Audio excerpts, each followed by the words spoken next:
মাহে রমজানের 27 আমল, এই বই থেকে আমি 27টি আমল আপনাদেরকে শোনাবো ইনশাআল্লাহ।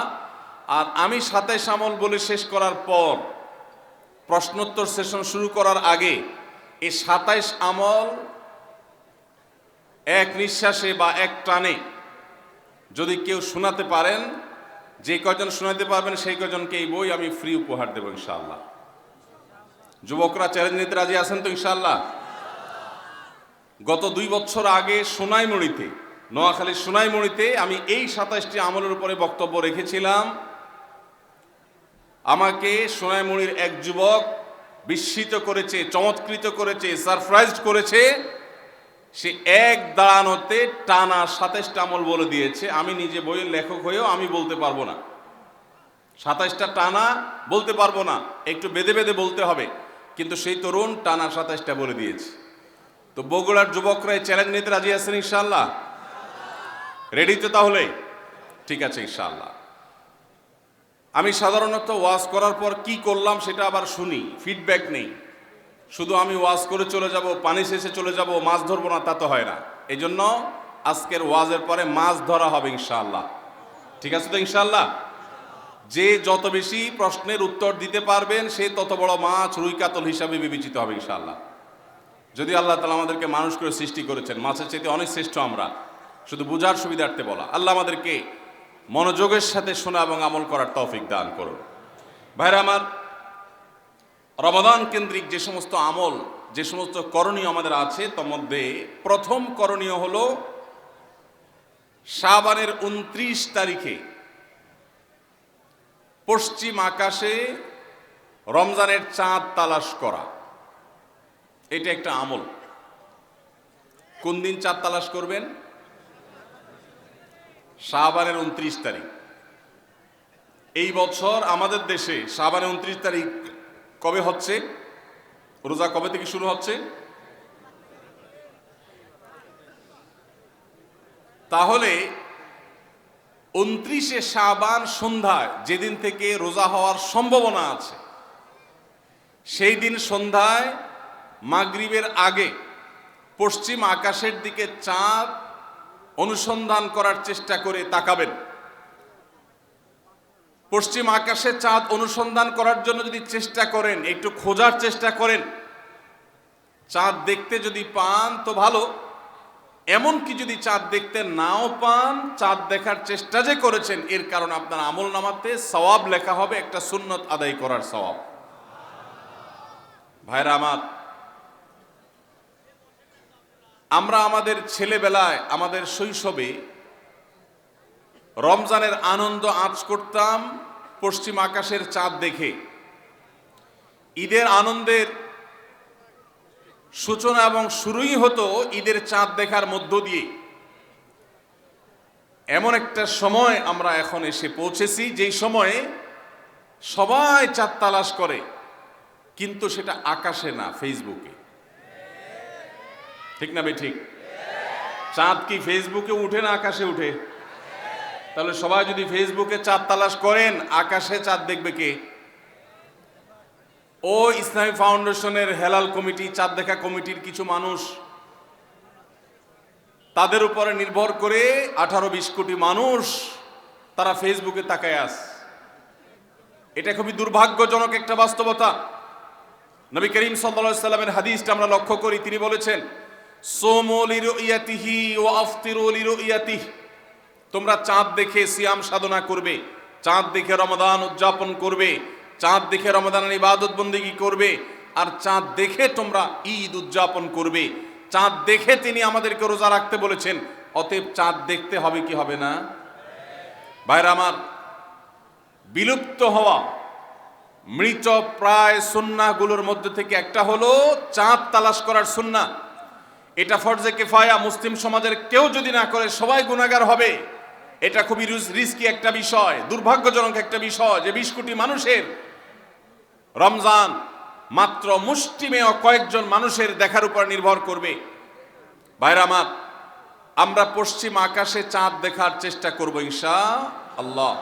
যদি চাঁদ দেখতে পান আপনি, তাহলে নবী সাল্লাল্লাহু আলাইহি সাল্লামের সেখানে একটা দোয়া পড়বেন, আল্লাহুম্মা আহিল্লাহু আলাইনা বিল ইয়ুমনি ওয়াল ঈমান ওয়াস সালামাতি ওয়াল ইসলাম রব্বি ওয়া রাব্বুকাল্লাহ। চাঁদকে লক্ষ্য করে বলবেন, চাঁদের সাথে কথা বলবেন। চাঁদ আপনার কথা হয়তো বুঝবে না, কিন্তু আল্লাহর এরকম সৃষ্টি যারা আমাদের কথা বুঝতে পায় না, তাদেরকে লক্ষ্য করে কিছু বলার মানে হলো আপনি মূলত আপনার মনের আকুতিকে প্রকাশ করছেন। চাঁদকে লক্ষ্য করে নবী সাল্লাল্লাহু আলাইহি সাল্লাম চাঁদ দেখলে পড়তেন আল্লাহুম্মা আহিল্লাহু আলাইনা বিল ইয়ুমনি ওয়াল ঈমান। হে আল্লাহ, এই যে চাঁদ আমি দেখতে পাচ্ছি, এই চাঁদের পুরো মাসটাকে যে আমার জন্য বরকত এবং ঈমান দিয়ে পরিপূর্ণ করে দিন। এই চাঁদ পুরো মাস জুড়ে থাকবে, অতএব পুরো মাস জুড়ে এই চন্দ্র মাসে আমি আপনার কাছে আমার জীবনে প্রভূত বরকত, কল্যাণ এবং ঈমান আপনার কাছ থেকে চাই। ওয়াসসালামাতি ওয়াল ইসলাম, এবং আমি নিরাপত্তা চাই।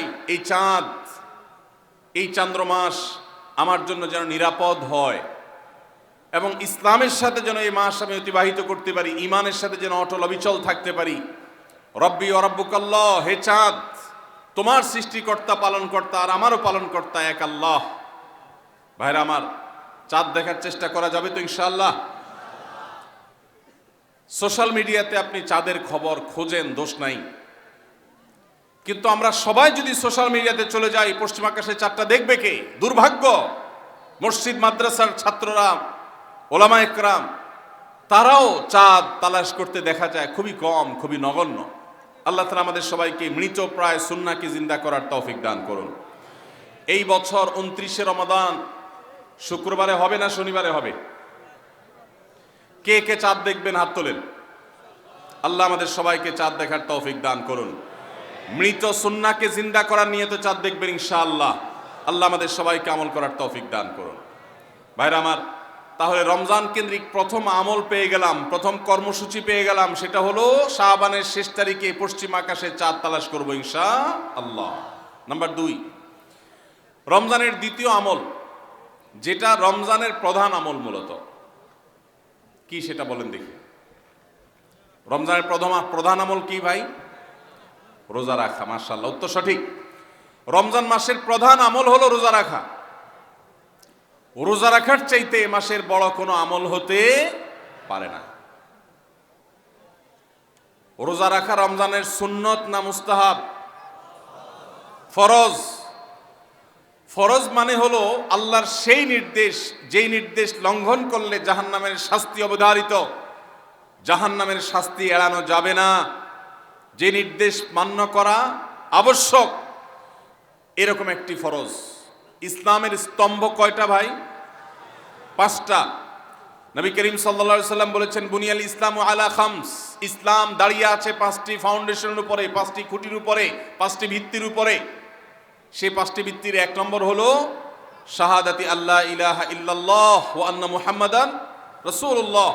আল্লাহ ছাড়া ইবাদত এবং উপাসনার উপযুক্ত আর কেউ নাই, আর মুহাম্মদ সাল্লাল্লাহু আলাইহি সাল্লাম আল্লাহর পাঠানো রাসূল, এই কথার সাক্ষ্য মুখে দেওয়া, এটা হলো 1 নম্বর স্তম্ভ। স্তম্ভ নম্বর 2, 5 ওয়াক্ত নামাজ আদায় করা। স্তম্ভ নম্বর 3, যাকাত আদায় করা, যাদেরকে আল্লাহ সামর্থ্য দিয়েছেন, সচ্ছলতা দিয়েছেন। স্তম্ভ নম্বর 4, হজ করা। স্তম্ভ নম্বর 5, রমজানের রোজা রাখা। তবে অনেক হাদিসে রমজানের রোজাকে 4 নম্বরে আর হজকে 5 নম্বরে রাখা হয়েছে। তাহলে রমজান মাসের রোজা রাখা এটা শুধু ফরজ না, মৌলিক ফরজ।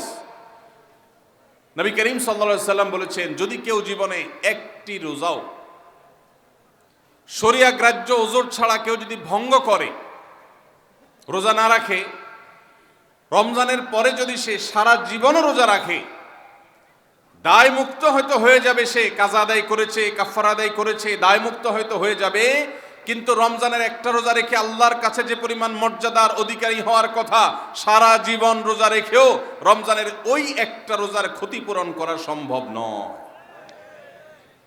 এই জন্য সবাই রমজান মাসে ফরজ রোজা রাখবো তো ইনশাআল্লাহ। সকল প্রাপ্তবয়স্ক সুস্থ ইমানদারের জন্য রমজানের রোজা রাখা ফরজ। ভাইরা আমার, পৃথিবীতে আজ অনেক বিজ্ঞানী রোজা বা ফাস্টিং এর উপরে গবেষণা করে অনেক বড় বড় পদক, অনেক বড় বড় পুরস্কার জিতেছে। এখন ডাক্তাররাও আমাদেরকে বলে যে একটা সময় আমরা যেন ফাস্টিং করি, একটা সময় আমরা যেন না খেয়ে থাকি, এটা আমাদের স্বাস্থ্যের জন্য ভালো। নবী সাল্লাল্লাহু আলাইহি সাল্লাম সেই ১৫০০ বছর আগে আল্লাহর দেয়া বিধান আমাদেরকে জানিয়েছেন। রমজানে পুরো মাস রোজা, শাবানে মুহররমে বেশি বেশি নফল রোজা, সোমবার বৃহস্পতিবার সাপ্তাহিক রোজা, চাঁদের ১৩, ১৪, ১৫ আইয়ামে বীজের মাসিক রোজা। নিয়মিতভাবে এই রোজা, এই সিয়ামগুলো যদি পালন করি আমরা, তাহলে আল্লাহর সন্তুষ্টি এবং জান্নাত লাভ যেমন হবে, ঠিক একইভাবে আমরা দুনিয়াতে সুস্থ সবল থাকতে পারবো। আমাদের শরীরে অতিরিক্ত যে চর্বি তৈরি হয়, বিশেষ করে আজকের বিশ্ব বাস্তবতায়, এই চর্বিগুলোকে বার্ন করার জন্য রোজার কোনো বিকল্প নাই। যদিও চর্বি বার্নের উদ্দেশ্যে রোজা রাখলে সে রোজা রোজা নয়। আমাদের উদ্দেশ্য হবে আল্লাহর সন্তুষ্টি অর্জন, পাশাপাশি পার্থিব উপকারিতা এমনি পেয়ে যাব। আল্লাহ আমাদের সবাইকে রমজান রোজা রাখার তৌফিক দান করুন।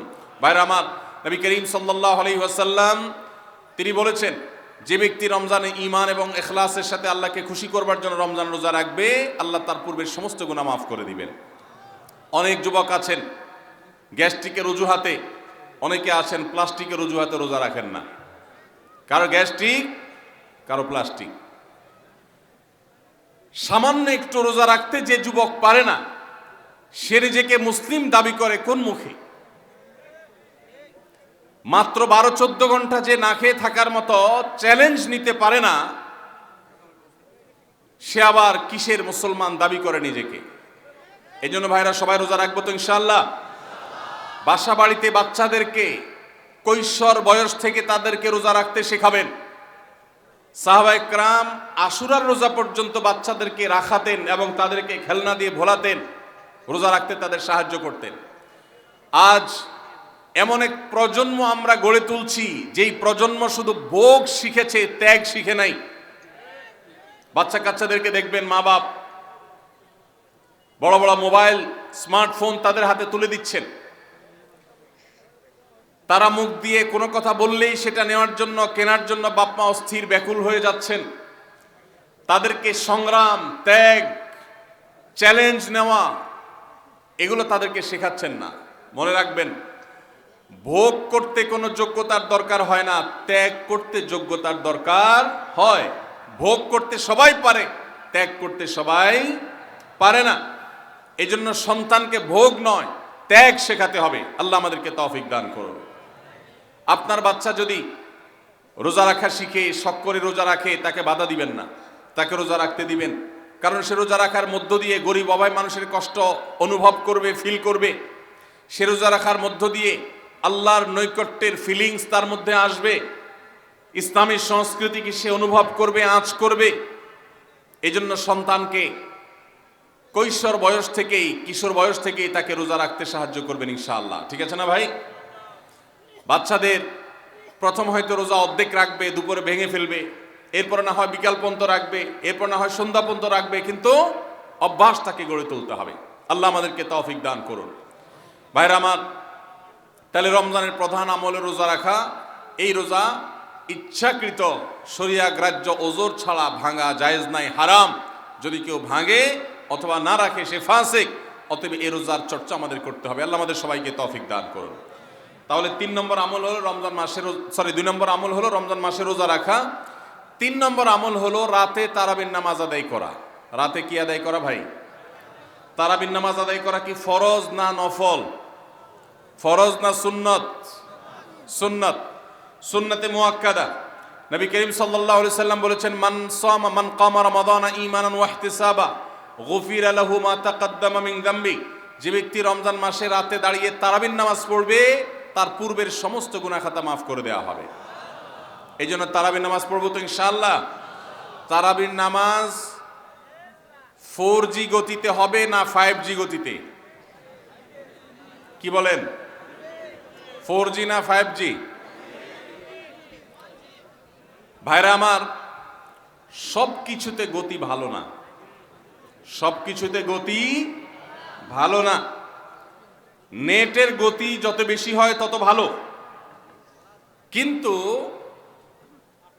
নামাজের গতি, ইবাদত, সিজদার গতি, তারাবির গতি, যত কম হয়, যত ধীরে ধীরে হয়, যত শান্তশিষ্টভাবে হয়, তত আল্লাহর কাছে বেশি মর্যাদাবান হয়। অতএব মহল্লার হাফেজ সাহেবদেরকে তাড়াতাড়ি নামাজ শেষ করার জন্য দৌড়ের উপর রাখবেন। ক্রিকেট খেলা আছে হুজুর, আজকে একটু খেয়াল রাখেন, বলবেন। ভাইরা আমার, আমরা তারাবির নামাজের কথা যখন স্মৃতিতে কল্পনায় আমরা ভাবি, তখন আমাদের স্মৃতিতে তুফান মিল মার্কা একটা নামাজ ভেসে ওঠে, ঠিক না ঠিক? 5 ওয়াক্ত নামাজ এত তাড়াহুড়া করা হয় না তারাবি যত, অথচ তারাবি এটা তারবিহাত এর বহু বচন আরবি শব্দ, যার অর্থ হলো আরামের সাথে, ধীরস্থিরতার সাথে, রেস্ট করে করে যে নামাজ আদায় করা হয় তার নাম তারাবি। নাম হলো আরামের সাথে করা, আর আমরা করি ব্যারামের সাথে তাড়াহুড়ো করে। এই জন্য এলাকা এলাকা তারাবি ধীরে ধীরে পড়ার জন্য উদ্যোগ নেবেন তো ইনশাআল্লাহ।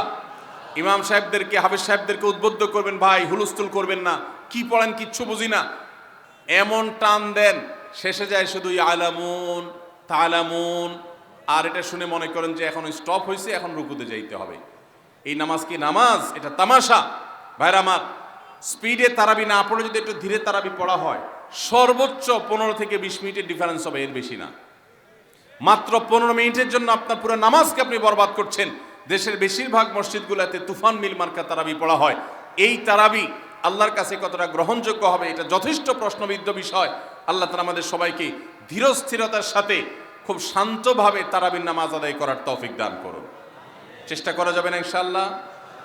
ভাইরা আমার, আল্লাহ রাব্বুল আলামিন নামাজের ক্ষেত্রে হুলস্থুলতা পছন্দ করেন না। যার নামাজ যত বেশি সময় নিয়ে আদায় করেন তিনি আল্লাহর কাছে তত শ্রেষ্ঠ, তত ভালো নামাজি। আর যার নামাজে যত হুলস্থুল করা হয় তার নামাজের কোয়ালিটি, মর্যাদা আল্লাহর কাছে তত কম। অতএব আমরা রমজানের 3য় আমল জানলাম তারাবির নামাজ, এবং সেটা ধীরস্থিরতার সাথে আদায় করবো। আল্লাহ আমাদের তৌফিক দান করুন। নাম্বার 4, সাহরি খাওয়া। সাহরি খাওয়া এটা রমজানের একটা আমল। আপনি সারা বছর লাঞ্চ করেন, ডিনার করেন, দুপুরের খানা খান, রাতের খানা খান, সকালে ব্রেকফাস্ট নাস্তা করেন, কিন্তু এর কোনোটা ইবাদত হয় না, এর কারণে আপনি সওয়াব পাবেন না। কিন্তু রমজান মাসে ভোর রাতে ঘুম থেকে উঠে যে আপনি খাবার খাবেন, এই খাবার খাওয়ার জন্য যে উঠলেন এবং খাইলেন, এর কারণে আপনার অ্যাকাউন্টে আপনার আমলনামা আল্লাহ তাআলা সওয়াব জমা করে দিবেন। আপনি রিওয়ার্ড পাবেন, বিনিময় পাবেন। কেন? কারণ নবী করিম সাল্লাল্লাহু আলাইহি সাল্লাম বলেছেন, তাসাহহারু ফাইন্না ফিস সাহুরি বারাকাহ। তোমরা সাহারির খাবার খাবে ভোর রাতে। রোজার মাসে রোজা রাখতে গিয়ে সাহারির খাবার খাবে কেন? কারণ সাহারির যে খানা, এই খানাতে আল্লাহ তাআলা বরকত রেখেছেন। এই খানা খাইলে তার জন্য আমাদের স্পিরিচুয়াল, আধ্যাত্মিক বিভিন্ন রকমের উপকারিতা আল্লাহ তাআলা এর মধ্যে নিহিত রেখেছেন। এর মধ্যে খাদ্য শক্তি আছে, আমাদের এনার্জি হবে শরীরে, রোজা রাখতে সহজ হবে। এর পাশাপাশি সাহারির খাবারে আলাদা একটা বরকত আছে, শেফা, বহুবিধ উপকারিতা আমাদের শরীরের, আমাদের মনের জন্য আল্লাহ তাআলা রেখেছেন। এই জন্য সাহারি খাওয়াটা আলাদা একটা ইবাদত। যদি আপনার সন্ধ্যা রাত্রে বেশি খাওয়া হয়ে যায়, সাহারিতে খানা খাওয়ার মতো মুড না থাকে, অন্তত এক ঢোক পানি, একটা খেজুর, সামান্য কিছু খেয়ে হলেও আপনি সাহারি খাবেন এবং তাতে আপনি সওয়াব পাবেন। কোনো কারণে যদি সাহারি খেতে না পারেন, রাতে উঠতে পারেন নাই, অ্যালার্ম বাজছে কিন্তু শুনেন নাই, উঠে দেখেন ফজরের আজান হয়ে গেছে, তাহলে ওই দিনের রোজা কি হবে নাকি হবে না? হবে। মাশাআল্লাহ, বগুড়া মানুষ মাসালা জানে, দেখা যায় রোজা হয়ে যাবে ইনশাআল্লাহ। কারণ এই সাহারি খাওয়াটা ফরজও না, ওয়াজিবও না, এটা সুন্নত। সুন্নত ছুটে গেলে ইবাদত হয় না, ব্যাপারটা সেরকম না। 5 নম্বর আমল হলো, সাহারি তো খাবো ঠিক আছে, কিন্তু সেটা শেষ সময়ে খাওয়া, দেরিতে খাওয়া। সাহারি কি আগে খাবেন না শেষের দিকে খাবেন? শেষের দিকে। কেন? কারণ নবী করিম সাল্লাল্লাহু আলাইহি সাল্লাম বলেছেন, লা ইয়াজালুন নাসু বিখাইরিন মা আজ্জাল ফুতুর ওয়া আখারুস সাহুর। এই উম্মত, মুসলিম জাতি ততদিন পর্যন্ত কল্যাণের উপর প্রতিষ্ঠিত থাকবে, তারা কল্যাণকে স্পর্শ করতে পারবে যতদিন পর্যন্ত তারা সাহারি তাড়াতাড়ি খাবে, না দেরিতে খাবে? দেরিতে খাবে। আর ইফতার তাড়াতাড়ি করবে। তাহলে সাহারি দেরিতে খাওয়া হলো সুন্নত। আমাদের দেশে গ্রামে অনেক মুরব্বীরা এখনো আছেন, রাত 12টা, 1টা, 2টা বাজে সাহারি খেয়ে শুয়ে থাকেন। তারা চিন্তা করেন পরে খাইতে গেলে আবার বর্ডার ক্রস হয়ে যায় কিনা, সীমা লঙ্ঘন হয়ে যায় কিনা, রিস্ক নেওয়ার দরকার কি, এই জন্য 12টার সময় খেয়ে রাখি। এটার কারণে সাহারি খাওয়ার সওয়াব পাবেন ঠিকই, কিন্তু দেরিতে সাহারি খাওয়ার যে সুন্নত, সেই সুন্নত আদায় হবে না। এই জন্য দেরিতে খাবেন। দেরিতে খাওয়ার মানে আবার এরকম দেরি না যে আপনি আর মুয়াজ্জিন সাহেব দুজন কম্পিটিশন করছেন, আপনার হাতে খাবারের প্লেট আর মুয়াজ্জিনের হাতে মাইক, আপনি আগে শেষ করেন আর মুয়াজ্জিন আগে আজান দিবে, কম্পিটিশন চলছে। এত দেরি করে একেবারে লাস্ট মিনিট পর্যন্ত খাওয়া সুন্নত নয়। কথা কি বুঝাতে পারছি? কয়েক মিনিটের গ্যাপ রেখে তারপরে খাবার শেষ করবেন, কারণ নবী করিম সাল্লাল্লাহু আলাইহি সাল্লাম সাহরি খেয়ে শেষ করে ফজর নামাজ শুরু করতেন, এর মধ্যে 50টা আয়াত পড়ার মতো গ্যাপ রাখতেন, অর্থাৎ প্রায় 10 মিনিটের মতো একটা গ্যাপ থাকতো। এই জন্য আমরা একটা গ্যাপ রেখে তারপর সাহরি শেষ করব। অর্থাৎ ফজরের আজান যদি হয় উদাহরণস্বরূপ 5:25 বা 30, তাহলে আমরা 2-4 মিনিট আগে সাহরি খেয়ে শেষ করবো ইনশাআল্লাহ। তাহলে সাহরি দেরি করে খাওয়া, শেষের দিকে খাওয়াটা সুন্নত। আল্লাহ আমাদেরকে আমল করার তৌফিক দান করুন। রমজান মাসে সাহরির নামে একটা নতুন নাটক শুরু হয়েছে এই দেশে, সেটার নাম হলো সাহরি পার্টি। আপনারা শুনেছেন? বিশেষ করে শহরের ছেলেফেলেরা, ইউ পোলাপান, তারা আজকাল ভোর রাতে বন্ধু বান্ধব সহ রেস্টুরেন্টে গিয়া সাহরি পার্টির আড্ডা বাইর করছে। শয়তানি এবং ফাইজলামির আর কোনো জায়গা। ওয়াসাবাতাল আজরু ইনশাআল্লাহ, এটা একটা দোয়া। যদি এগুলো দোয়ামূলক নয়, আমরা দোয়া বলছি, এটা মূলত আল্লাহর কাছ থেকে একটা প্রত্যাশা। এর অর্থ হলো যাহাবা জমা, আমার পিপাসা দূর হয়ে গেছে। ওয়াবতাল্লাতিল উরুক, আমার শিরা উপশিরাগুলো সব সিক্ত হয়ে গেছে। ওয়াসাবাতাল আজরু ইনশাআল্লাহ, এবং আল্লাহ চাহেন তো এই রোজার বিনিময় আমার সাব্যস্ত হয়ে গেছে, আল্লাহর কাছে এটা স্থির হয়ে গেছে। এটা হলো ইফতারের দোয়া। ইফতারের দোয়াটা কি ইফতারের আগে করব না পরে করব? ইফতারের দোয়াটা যারা ইফতারের আগে করার পক্ষে তারা হাত তোলেন। অল্প সংখ্যক মানুষ, আর বাকিরা সবাই কি পরের পক্ষে না মাঝখানের পক্ষেও আছেন লোক? সব পরের। মাশাআল্লাহ, সব সূক্ষ্ম সূক্ষ্ম মাসআলা দেখি গাবতলী মানুষ জানে মাশাআল্লাহ, অনেক অগ্রসর দেখা যায়। আল্লাহ আমাদের সবাইকে দিনের জন্য কবুল এবং মঞ্জুর করুন মাশাআল্লাহ। ভাইরা আমার, ইফতারের দোয়াটা ইফতারের পরে করতে হয়, যেটা বেশিরভাগ মানুষ জানে না। কিন্তু আমি অবাক হলাম যে এখানে বেশিরভাগ মানুষ আপনারা জানেন মাশাআল্লাহ, নলেজেবল মানুষ, বোঝা গেছে। ইফতারের দোয়ার অর্থের দিকে তাকালেই তো বোঝা যায় এটা আগে না পরে। দোয়ার অর্থের মধ্যে তাকালে আমরা দেখতে পাচ্ছি যে আল্লাহ শিরা উপশিরা সিক্ত হয়ে গেছে, পিপাসা দূর হয়ে গেছে, এগুলো তো ইফতারের পরেই হয়। অবশ্য আমি অর্থ আগে বলে দিছি, সেটা দেখে হয়তো আপনারা অনেকে বুঝে ফেলছেন মাশাআল্লাহ। তো যাই হোক, ইফতারের শুরুতে বিসমিল্লাহ বলে ইফতার করব, আর শেষে এই দোয়া পড়বো। আল্লাহ আমাদেরকে আমলের তৌফিক দান করুন। 9 নম্বর হলো সাহরি এবং ইফতারে খেজুর খাওয়া। খেজুর দিয়ে সাহরি ইফতার করা। ইফতারে আপনি অন্য যা খান না খান, খেজুর দিয়ে খাবেন। নবী সাল্লাল্লাহু আলাইহি সাল্লাম আদা পাকা আদা খেজুর দিয়ে ইফতার করতেন, যেটাকে রোতাব বলা হয়। আর যদি সেটা না পাওয়া যেত, সাধারণ যে কোনো খেজুর, সেটাও না পাওয়া গেলে একটু পানি খেয়ে তারপর তিনি ইফতার করতেন। আমরা ইফতারে খেজুর খেতে হয় সুন্নাহ, এটা আমরা জানি, কিন্তু যেটা জানি না সেটা হলো সাহরিতে খেজুর খাওয়া। ভোর রাতে সাহরিতে খেজুর খাওয়া সুন্নত, এটা আগে কে কে জানতেন? হাত তোলেন। আগে জানতেন? মাশাআল্লাহ, হাত নামান। গত বছর রমজানে সাহরিতে ভাত তরকারি যাই খাইছেন না খাইছেন, একটা হলো খেজুর খাইছেন, কারা কারা হাত তোলেন? মাশাআল্লাহ, এদিকে সব আমল করা মানুষ মাশাআল্লাহ। তাহলে তার ওয়াজ টোয়াজের কোনো দরকার নেই। এত নলেজেবল মানুষ, এত আমলদার মানুষ যদি এলাকায় থাকে, তাহলে ওয়াজের দরকারটা কি? আল্লাহ আমাদের সবাইকে আমলের তৌফিক দান করুন। ভাইরা আমার, ইফতারে খেজুর খাওয়া যেমন সুন্নাত, সাহরিতেও খেজুর খাওয়া সুন্নাত, কিন্তু খেজুর খাওয়া কোনো ফরজ ওয়াজিব না। খেজুরের দাম বেশি হয়ে গেছে, আপনি কিনতে অপারগ। যদি একটা খেজুরও পুরো রমজানে না খান, আপনার রোজার কোনো অসুবিধা হবে। তবে নবী সাল্লাল্লাহু আলাইহি সাল্লাম যেহেতু ইফতার এবং সাহরিতে খেজুর খেতেন, আর খেজুরে প্রচুর পরিমাণ সুগার আছে, উপকারী, যেটা মানুষের স্বাস্থ্যের জন্য উপকারী, প্রচুর পরিমাণ এনার্জি আছে, খাদ্য শক্তি আছে। সারাদিন রোজা রেখে আমাদের যে সুগারের ঘাটতি হয় সেটা পূরণ করার জন্য সহায়ক হয়। এই জন্য সাহরি এবং ইফতারে খেজুর খাওয়া এমনিতেও উপকারী। আর নবী সাল্লাল্লাহু আলাইহি সাল্লামের সুন্নাত, তিনি বলেছেন, নি'মা সাহুরুল মুমিনি আত-তামার, ইমানদারের সাহরির আইটেমের মধ্যে সবচেয়ে বেস্ট উত্তম হলো খেজুর। এই জন্য অন্য যাই খান না খান, একটু হলো, এক পিস হলো খেজুর খাবেন ইনশাআল্লাহ। সুন্নাত আদায় করার নিয়তে খেলে এই খেজুর সুন্নাতটা আদায় হয়ে যাবে, আল্লাহ তাআলা চাহেন তো। তাহলে 9 নম্বর আমল পেলাম হলো সাহরি এবং ইফতারিতে খেজুর খাওয়া। 10 নম্বর আমল হলো সকল প্রকার পাপাচার বর্জন করা, গুনাহের কাজ থেকে বিরত থাকা। এইটা হলো রমজান মাসের দ্বিতীয় সর্বোচ্চ গুরুত্বপূর্ণ আমল।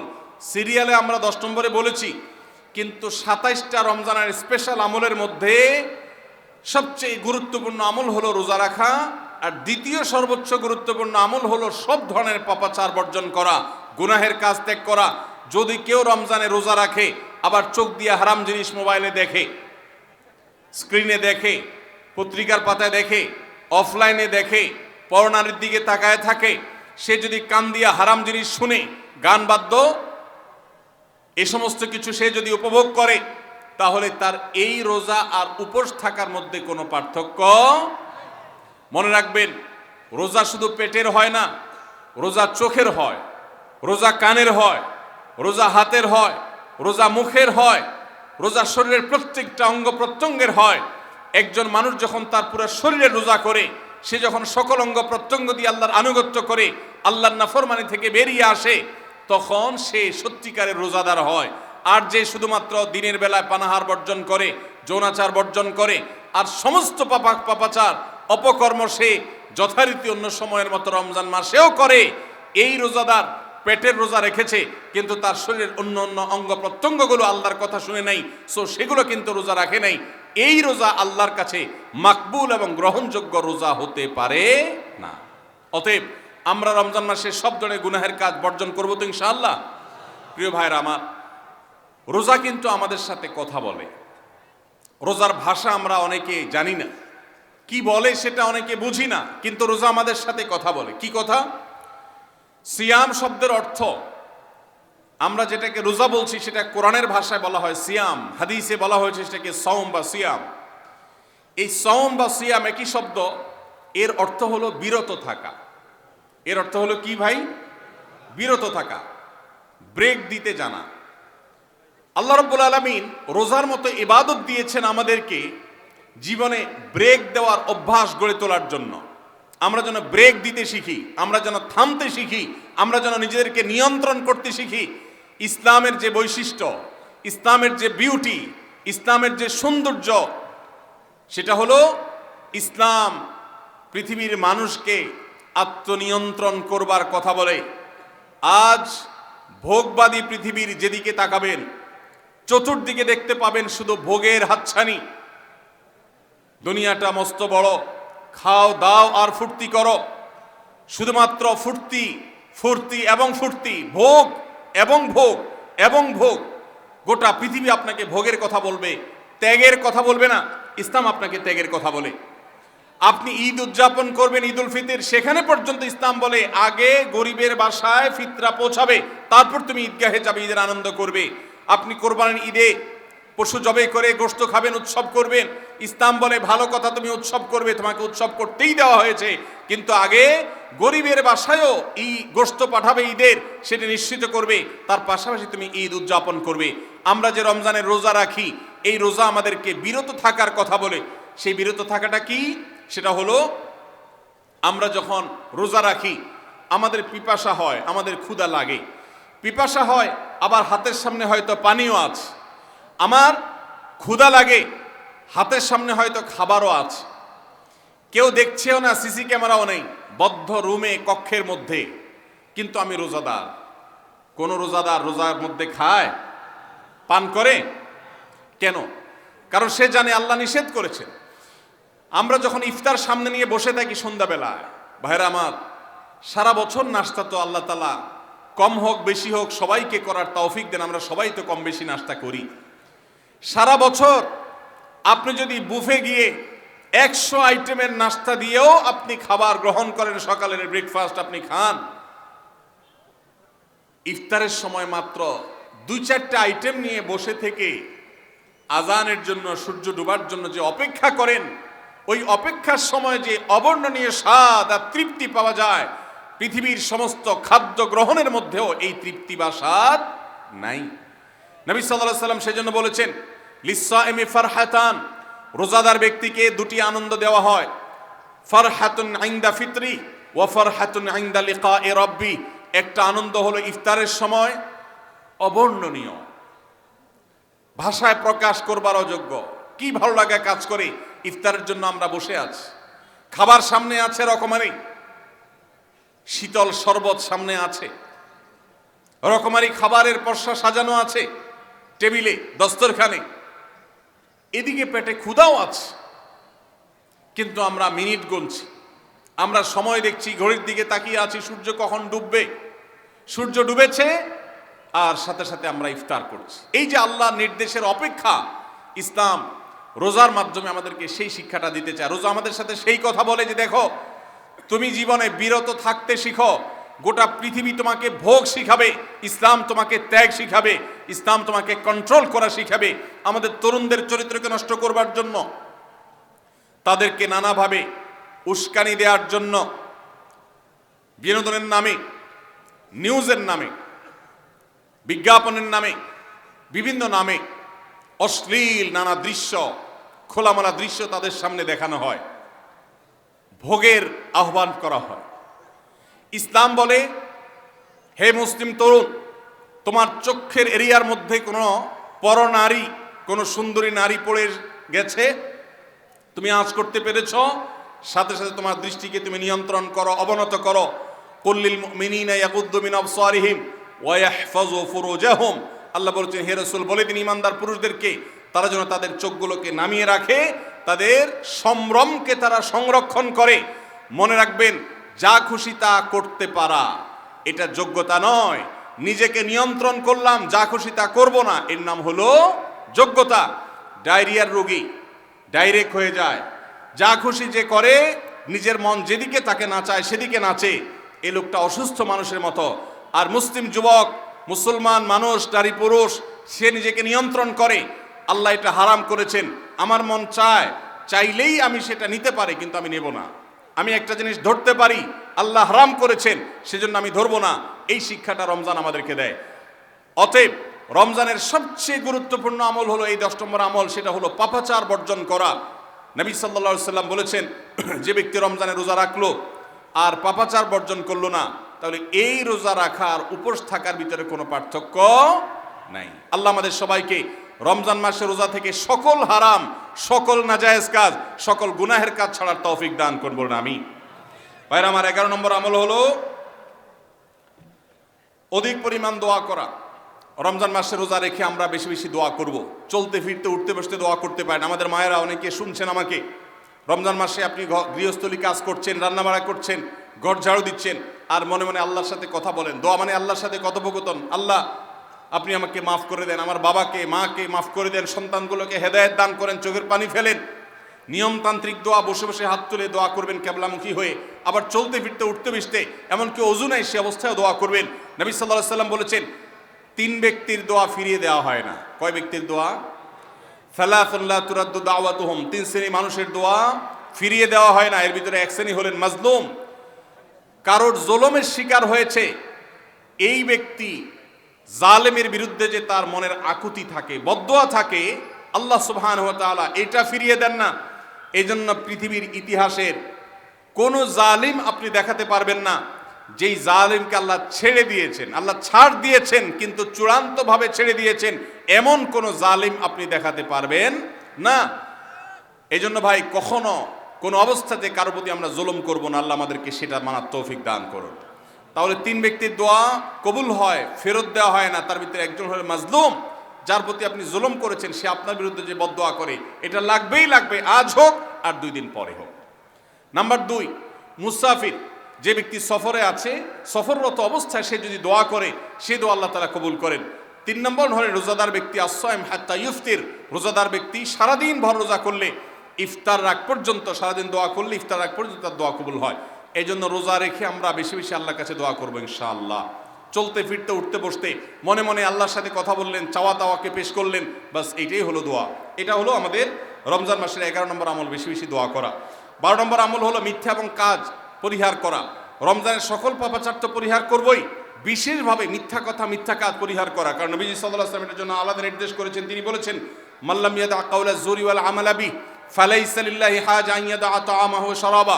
যে ব্যক্তি রমজানের রোজা রেখে মিথ্যা কথা, মিথ্যা কাজ ছাড়লো না, তার উপোস থাকায় আল্লাহর কোনো ঠেকা পড়ে নাই। 13 নম্বর আমল হলো অশ্লীলতা এবং বিবাদ, বিতণ্ডা, ঝগড়া, এগুলো পরিহার করা।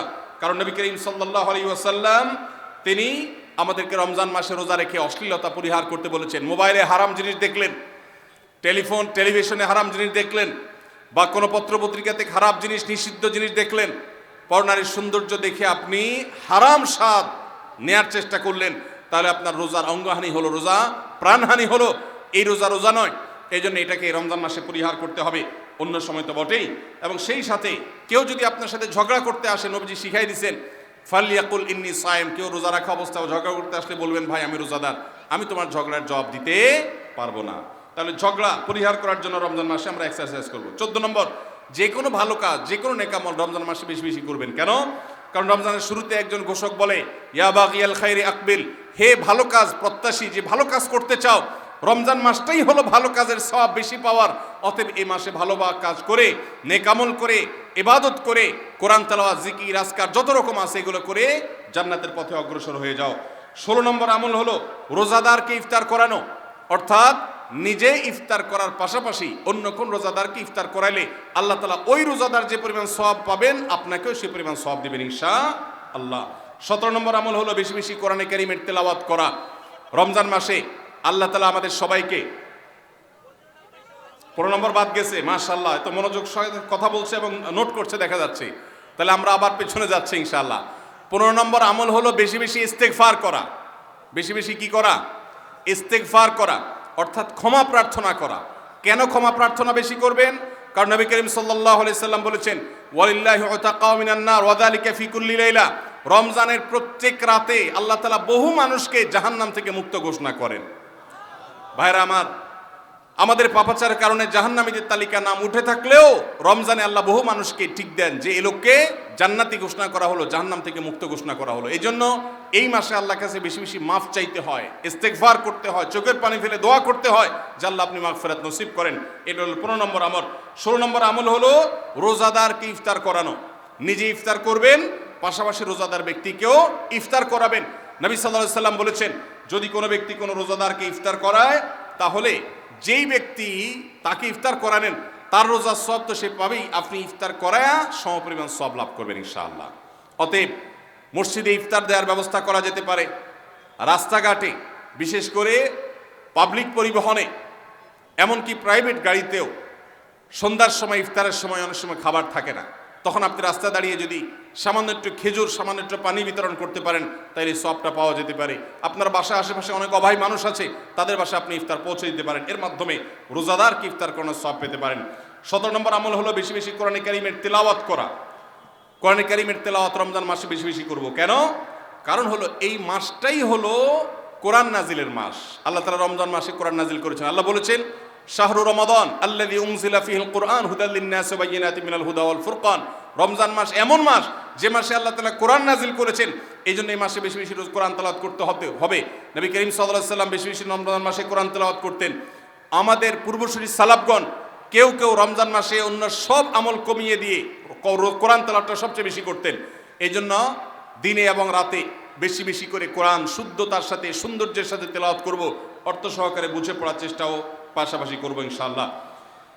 18 নম্বর আমল হলো কোরআন পরস্পরকে শোনাশুনি করা, বুঝে পড়া। অর্থাৎ আপনি কোরআন তেলাওয়াত করবেন, আপনার স্ত্রী শুনবে, আপনার মা শুনবে, আপনার বোন শুনবে, আবার তারা তেলাওয়াত করবে, আপনি শুনবেন। আমরা তারাবির নামাজে এক পক্ষীয় তেলাওয়াত শুনি, হাফেজ সাহেব তেলাওয়াত করেন, আমরা শুনি, কিন্তু আমরা তেলাওয়াত করে আরেকজন শুনবে, এটা হয় না। নবী সাল্লাল্লাহু আলাইহি সাল্লাম রমজান মাস আসলে জিবরিল ফেরেশতার সাথে কোরআন শোনাশুনি করতেন। জিবরিল তেলাওয়াত করতেন, নবীজি শুনতেন, আবার আমাদের নবীজি তেলাওয়াত করতেন, জিবরিল শুনতেন। এটা একটা সুন্নত। এই সুন্নতটা বিলুপ্ত হয়ে গেছে, এটা নিয়ে চর্চা নাই। এই জন্য আমরা এটা বাসা বাড়িতে নতুন করে জিন্দা করব। আল্লাহ আমাদেরকে তৌফিক দান করুন। 19 নম্বর আমল হলো দান সাদাকা বেশি বেশি করা। নবীজি সাল্লাল্লাহু আলাইহি সাল্লাম এমনিতেই প্রচুর পরিমাণ দান করতেন, কিন্তু রমজান আসলে তার দানশীলতার পরিমাণ আরো বেড়ে যেত। এই জন্য অভাবী, প্রতিবেশী, গরিব দুঃখী সবার ঘরে ঘরে আমরা আমাদের সাধ্য অনুযায়ী দান পৌঁছানোর চেষ্টা করব রমজান উপলক্ষে। এটা রমজানের 19 নম্বর স্পেশাল আমল, বিশেষ আমল। 20 নম্বর রমজানের কর্মসূচি হলো ভোর রাতে দোয়া করা। কারণ সারা বছর ভোর রাতে তাহাজ্জুদের নামাজ পড়া বা দোয়া করার সুযোগ আমাদের হয় না, কিন্তু রমজানের সাহরি খেতে তো এমনি ওঠেন। অতএব এই টাইমে দোয়া কবুল হয়। 24 ঘন্টার ভিতরে দোয়া কবুলের সবচেয়ে মোক্ষম সুযোগ, সবচেয়ে আদর্শ সময় হলো এই তাহাজ্জুদের সময়টা। ভাইরা আমার, ঢাকার একটি বড় কোম্পানি, বাংলাদেশের সবচেয়ে বড় শিল্প প্রতিষ্ঠান বললে ভুল হয়তো হবে না, অন্তত এটুকু বলা যায় যে প্রথম ৩-৪টি বড় প্রতিষ্ঠানের একটি, এরকম একটা প্রতিষ্ঠানের একজন কর্মকর্তা বছর ২-৩ আগে আমার সাথে হঠাৎ দেখা। তিনি আমাকে দেখে বেশ আবেগ আপ্লুত হলেন এবং অনেকটা জড়িয়ে ধরলেন এবং বললেন, ভাই আপনার একটি আলোচনা থেকে আমার জীবনের ভিতরে এমন এক পরিবর্তন আসছে যেটা অকল্পনীয়, অভাবনীয়। তো আমি একটু কৌতূহল হয়ে জানতে চাইলাম কোনটা সেটা। তখন তিনি বললেন, ভাই আমার জীবনে এমন একটা রোগ হয়েছে, যেই রোগ ট্রিটমেন্ট করার জন্য দেশে বিদেশে বিভিন্ন জায়গায় গিয়েছি, কোনো চিকিৎসা এর আমি পাই নাই। শেষ পর্যন্ত আশাহত হয়ে চাকরি ছেড়ে দিয়ে, শহর ছেড়ে দিয়ে গ্রামে গিয়ে বসবাস করা শুরু করছি এবং মৃত্যুর জন্য অপেক্ষা করছি। এর মধ্যে আপনার একটা আলোচনার ক্লিপ আমার চোখের সামনে আসলো সোশ্যাল মিডিয়াতে, ওটা শুনলাম।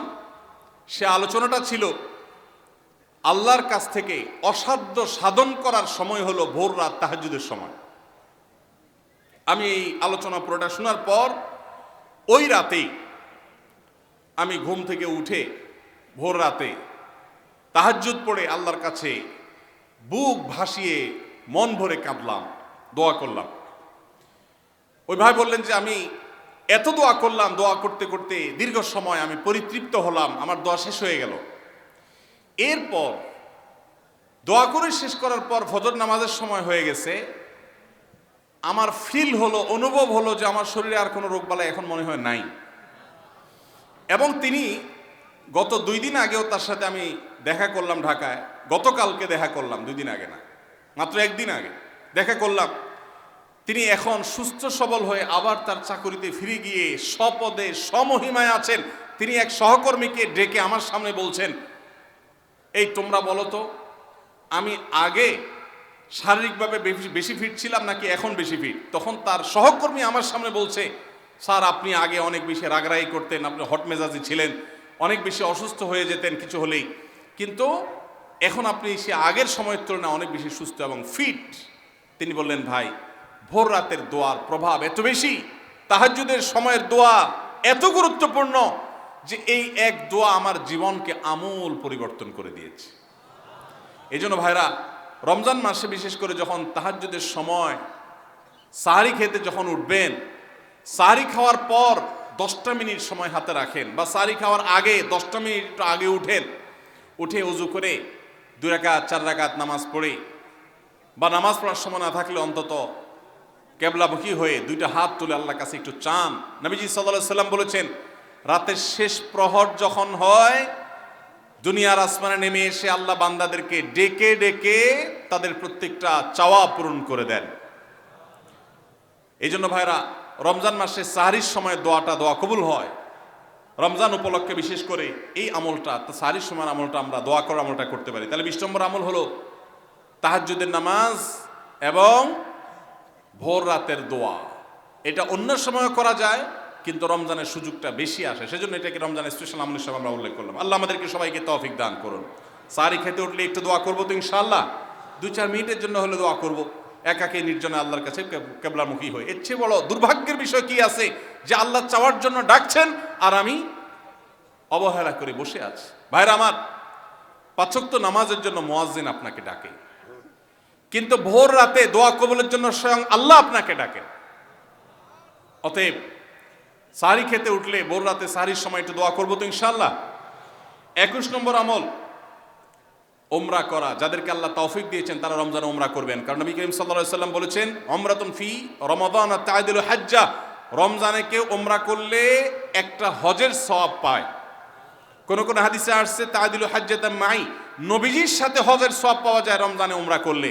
আল্লাহ আমাদেরকে যখন তৌফিক দিবে আমরা তখন সেটা করব ইনশাআল্লাহ। ঠিক আছে না? নিয়ত করেন, দোয়া করেন, আল্লাহ একসময় তৌফিক অবশ্যই দিবেন। 22 নম্বর আমল হলো রমজানের শেষ 10 দিন মসজিদে ইতিকাফ করা। গুরুত্বপূর্ণ একটা পয়েন্ট, মসজিদে ইতিকাফ করা। খুব মনোযোগ দিয়ে শুনি। রাসূল করিম সাল্লাল্লাহু আলাইহি সাল্লাম রমজানের রোজা ফরজ হওয়ার পর থেকে নিয়ে তার মৃত্যু পর্যন্ত 1টি বছরের জন্য রমজানের শেষ দশক মসজিদে ইতিকাফ করা ছাড়া ছিলেন না। একবার তিনি মসজিদে ইতিকাফে বসেছেন, কিন্তু ইমার্জেন্সি একটা কাজে মসজিদ থেকে তাকে বের হতে হয়েছে। এই জন্য তিনি পরের বছর 20 দিন এতেকাফ করেছেন। 10 দিন হলো ওই বছরের, আর 10 দিন হলো আগের বছরে যে এতেকাফ ভেঙে ফেলেছেন সেটার এতেকাফের কাজা। তার মানে হলো নবীজির জীবনে কখনো এতেকাফ 1 বছর একটা রমজান মাসেও ছাড়েন নাই। এত গুরুত্বপূর্ণ আমল যে রমজানের এই আমলটা তিনি কখনোই ছাড়েন নাই।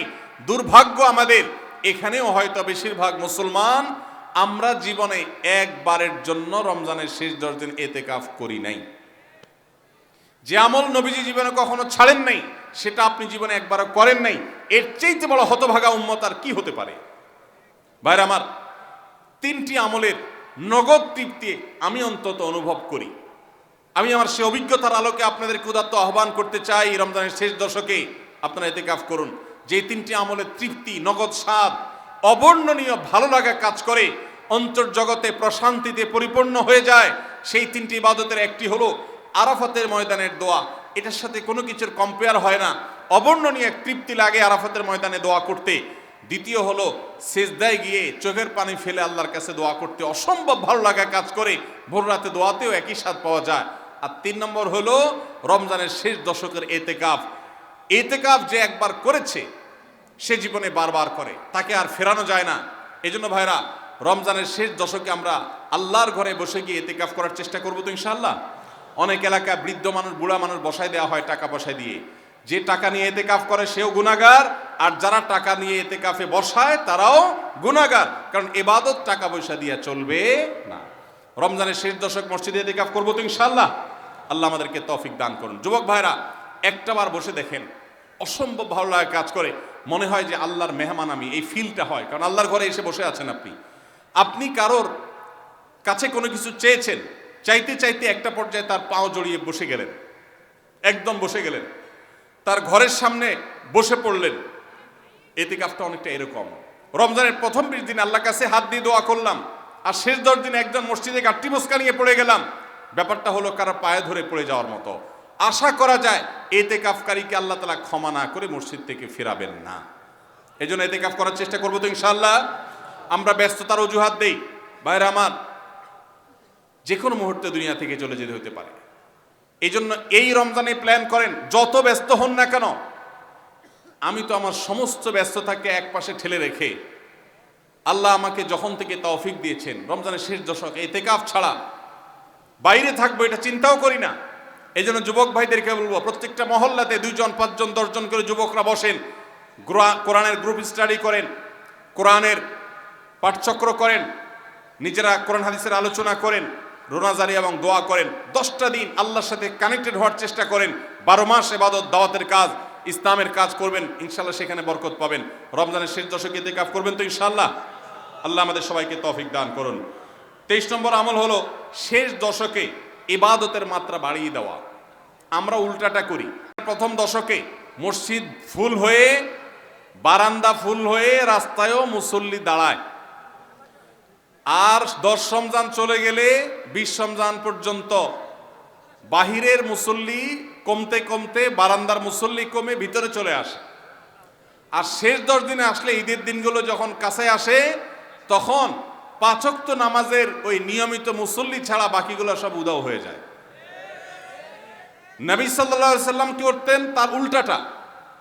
আমাদের আয়েশা বলেছেন, কানা ইয়াজিতাহিদু ফীহি মা লা ইয়াজিতাহিদু ফী গায়রি। আমাদের নবীজি সাল্লাল্লাহু আলাইহি সাল্লাম রমজানের শেষ দশকে ইবাদতের জন্য যত কষ্ট করতেন, যত সাধনা করতেন, অন্য কোন সময় ইবাদতের জন্য এত সাধনা করতেন না। অথচ আমরা দেখা যায় শেষ দশক অবহেলা কাটাই।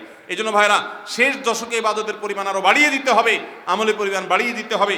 এটাই আল্লাহ তাআলার নির্দেশনা, সেটাই রমজানের শেষ দশকের আমল। 24 নম্বর আমল হলো শেষ দশকে পরিবারকে ঘুম থেকে ডেকে তোলা। এটা আলাদা সুন্নাহ। নবী সাল্লাল্লাহু আলাইহি সাল্লাম রমজানের শেষ দশক হলে কানা ইদা দাখালাল আশার আহইয়া লাইলা ওয়া আইকাদা আহলা। তিনি পরিবারকে ঘুম থেকে ডেকে তুলতেন এবং স্ত্রী সঙ্গ ত্যাগ করতেন। শেষ দশক কোমর বেঁধে ইবাদত করতেন। এটা 24 নম্বর আমল। তাহলে শেষ দশক পরিবারকে ঘুম থেকে ডেকে তোলা। নবীজি অন্য কোনো সময় ঘুম থেকে ইবাদতের জন্য ডাকতেন না, নফল নামাজ যার ইচ্ছা সে পড়বে, যার ইচ্ছা পড়বে না। কিন্তু শেষ দশক এত বড় অফার, এত বড় সুযোগ, কারণ লাইলাতুল কদর শেষ দশকে আছে, এই জন্য এই দশকে ইবাদতের জন্য পরিবারকে তিনি ডেকে তুলতেন, তারা শুয়ে থাকুক তিনি এটা সহ্য করতেন না। এই জন্য 24 নম্বর আমল হলো রমজানের শেষ দশকে পরিবারকে ঘুম থেকে ডেকে তোলা এবং স্ত্রী সঙ্গ ত্যাগ করা শেষ দশকের জন্য। 25 নম্বর আমল হলো লাইলাতুল কদর অনুসন্ধান করা। রমজানের শেষ দশকের প্রত্যেকটা রাতে কিন্তু শবে কদর হতে পারে, বিশেষ করে বেজোড় রাতে 21, 23, 25, 27, 29 এই রাতগুলোতে লাইলাতুল কদর হওয়ার সম্ভাবনা অনেক জোরালো। সৌদি আরবের মানুষ তাদের বেজোড় রাতে তালাশ করবে, আমরা আমাদের বেজোড় রাতে তালাশ করব ইনশাআল্লাহ।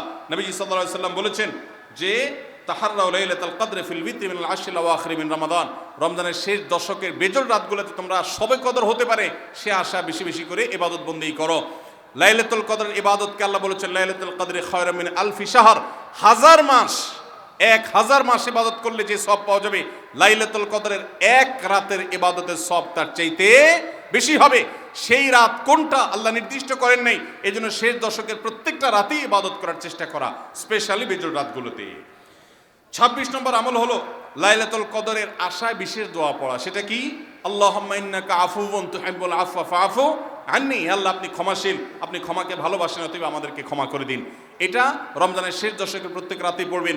যে রাতটা একটু শান্ত শিষ্ট, একটু শীতল, একটু বৃষ্টিভাব, একটু লাইলাতুল কদরের আবহ বোঝা যায়, সেই রাতকে লাইলাতুল কদর আশা করে প্রত্যাশা করে বেশি বেশি দোয়া পড়বেন, আল্লাহুম্মা ইন্নাকা আফুউন তুহিব্বুল আফওয়া ফাআফু আন্নী। তাহলে 26 নম্বর আমল হলো লাইলাতুল কদরের দোয়া পড়া। আর 27 নম্বর সর্বশেষ আমল হলো ফিতরা আদায় করা।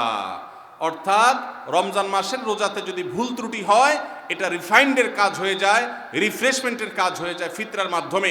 প্রত্যেক সচ্ছল ব্যক্তি তার নিজের পক্ষ থেকে, নিজের স্ত্রী এবং নিজের ছোট বাচ্চাদের তরফ থেকে ফিতরা আদায় করবেন। প্রাপ্তবয়স্ক সন্তান থাকলে তারা তাদেরটা আদায় করবে, আর না হলে বাবা তাদেরটা আদায় করতে পারে। ফিতরা স্বরূপ গরিবদের বাসায় একদিনের খাবার এটা পৌঁছে দিতে হবে। এটা হলো ফিতরা। ঈদের নামাজের আগ পর্যন্ত এটা আদায় করার নির্দেশ নবী সাল্লাল্লাহু আলাইহি ওয়াসাল্লাম দিয়েছেন। তাহলে 27 নম্বর আমল হলো ফিতরা আদায়, এটার মাধ্যমে রমজানের আমল শেষ হয়ে যাবে।